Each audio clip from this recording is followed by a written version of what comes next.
Balozi wa Afrika Kusini nchini Ufaransa, Constantine Emmanuel, amekutwa amefariki dunia nje ya hoteli ya Hyatt Regency iliyopo Port Maillot jijini Paris jana Jumanne, Septemba 30, mwaka 2025.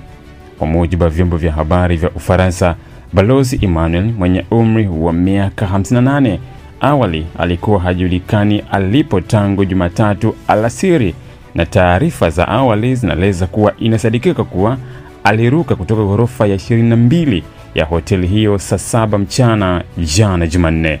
Serikali ya Ufaransa imeeleza kuwa taarifa zaidi ya tukio hilo zitatolewa baada ya kufanyika uchunguzi.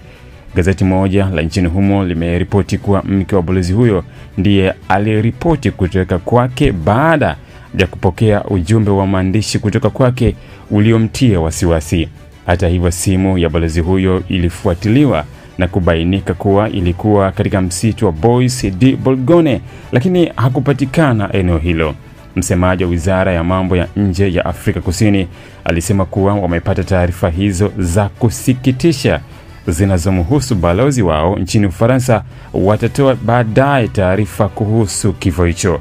Balozi Emmanuel alikuwa miongoni mwa waliohudhuria maadhimisho ya kumbukumbu ya miaka 109 ya vita katika mkoa wa Somme siku ya Jumamosi. Ili kuwa mwanafamilia bora wa Global TV, usisahau kusubscribe, like, kushare na kucomment. Baada ya kusubscribe, bonyeza alama ya kengele ili kupata taarifa kwa kila video inayopanda Global TV Online.